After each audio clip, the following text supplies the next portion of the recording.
22 एप्रिलला नवी मुंबई महानगरपालिका, औरंगाबाद महापालिका तसेच अंबरनाथ महापालिकेसाठी निवडणूक संपन्न झाली।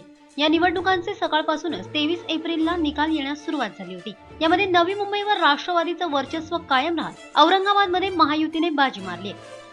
चुरशीचे ठरलेल्या नवी मुंबई महापालिकेच्या रणसंग्रामात राष्ट्रवादीने सरशी घेतली, तर शिवसेनेने राष्ट्रवादीला चांगलीच टक्कर देण्याचा प्रयत्न केलाय। पण लोकसभेत मोदी लाटेत वरचढ ठरलेल्या भाजपला आणि काँग्रेसला मात्र राष्ट्रवादी आणि सेनेच्या जागांच्या जवळही जाता आलेलं नाही।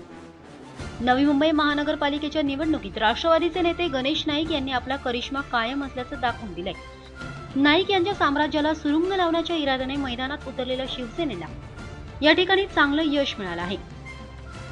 या ठिकाणी महायुतीला मिळालेल्या यशात भाजपच्या तुलनेत शिवसेनेचा वाटा बराच मोठा आहे। त्यामुळे गेल्या काही दिवसात राज्याच्या राजकारणात गमावलेली पत शिवसेना पुन्हा प्राप्त करणार का हे पाहणं औत्सुक्याचं ठरणार आहे। दरम्यान यावेळेस नवी मुंबईमध्ये नाईकांनी आपलं वर्चस्व कायम ठेवत 53 जागांवर राष्ट्रवादीने विजय प्राप्त केलाय, तर महायुतीला येथे 43 जागा मिळाल्यात। काँग्रेसला फक्त 10 जागांवर यश प्राप्त झालंय, तर अपक्षांना 5 जागांवर समाधान मानावं लागलंय।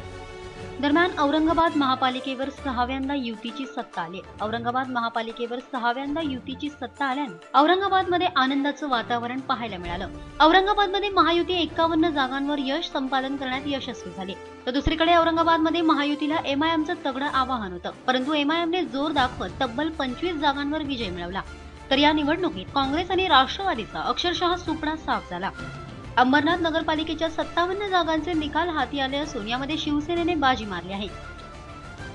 या सर्व निकालांकडे पाहता भाजपची हवा तसेच मोदी लाट काही प्रमाणात ओसरल्याचं पाहायला मिळालं, कारण जनता आता सुजाण झाली आहे। कारण भाजपची सत्ता आल्यापासून कोणत्याही प्रकारचे बदल न झाल्याचं जनतेच्या देखील लक्षात आलं आहे।